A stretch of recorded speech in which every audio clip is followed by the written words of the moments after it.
I'm here with Rich Macheski. Rich, welcome. Thank you, Neal. All right. Now, before the game, they honored the seniors, the guys that have been here 4 years. So if we're going to honor those guys, I figure we can take a little time out to honor a guy who's been here 39 years. I agree with you, Neal. It's been my pleasure. So why now?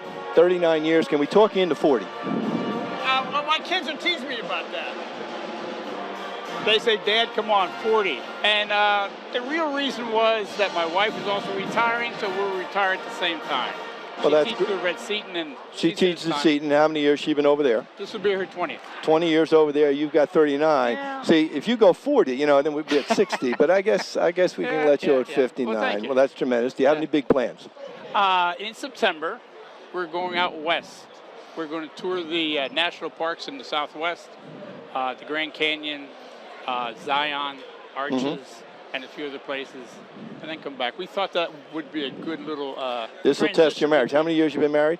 37. You're supposed to know that number. I thought you were going to say 30, 35 wonderful years, 37 total. 37. Well, that's great. All right, so let's go back to the beginning. But we do well traveling together. That's great. So we're looking forward to it. It's a little different when the kids aren't around now. Now you got to talk to each other. It's a lot different. All right, so let's go back to the beginning. You went to school up in Pennsylvania, and then you're down taking some class in the D.C. area. Where did you first start teaching? I first started teaching at Father Judge High School in Philadelphia. Right. And then I taught at St. Peter's on Capitol Hill here for a while. And then how did that go? Not well. It was middle school, and that takes a special talent that I didn't have. And I've been very grateful that John Moreland called me up and said, we have an interview that's for where you. I was going and next. That's the voice of God, as far as I'm concerned. Well, do you think some of the things that happened to you at St. Peter's turned you into the teacher you are today? Nothing at all? Completely? Nothing. I just survived that, barely survived that. Okay, so I believe the story goes that you just really sent your resume to the Archdiocese, right. And luck would have it, John Moreland called. And then a week later, Carol called, and I'm really glad that I wound up here rather than Carol. Well, not that there's anything wrong with Carol, but we're pretty happy too. Yeah. We're pretty happy too, because you never know how things change after that. Now, when you first came on staff, were you teaching history or? No, I was teaching mostly reading, and then I taught 2 world histories. So you were Pat Guerin before Pat Guerin. Exactly.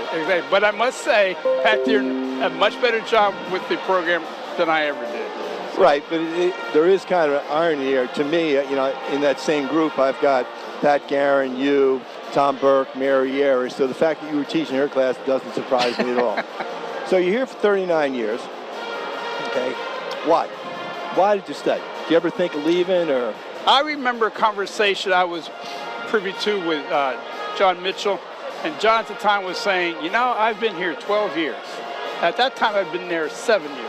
And I said, I cannot imagine myself being at DeMatha for 12 years. And here I am, 3 times that, and it just worked out that way. And truly, I'm actually blessed that it did. It's a great student body, very hardworking faculty, an administration who just gives us the freedom to do our job. And I really appreciate that. Well, I've been here, this is my 31st year, so I'm certainly not going to argue with you. And I've often found that so many people come on staff, somewhere around that 3rd or 4th year, they make that decision of, we've had some people leave and go to law school or whatever, but around that 3rd or 4th year, like, I'm all in. Right, this is where I want to be. I like teaching here. I always kid that it beats having a real job, but because we enjoy it so much, it's not really light work. Well, it's true. I mean, when you're in that classroom and things click, I mean, there isn't a better feeling in the world than that, as far as I'm concerned. Speaking of clicking, I've talked to a lot of your former students recently, and they always talk about one particular lesson. If Dan McMahon said, Rich, final faculty meeting, you have to go up and teach one lesson, what would it be? Well, the lesson that started me off is a lesson I still enjoyed. It's a lesson on Rasputin and the death of Rasputin prior to the Russian Revolution. And he's known in history as the man who wouldn't die. And it's one of those incredible stories that just really tells itself. But it's just one of those.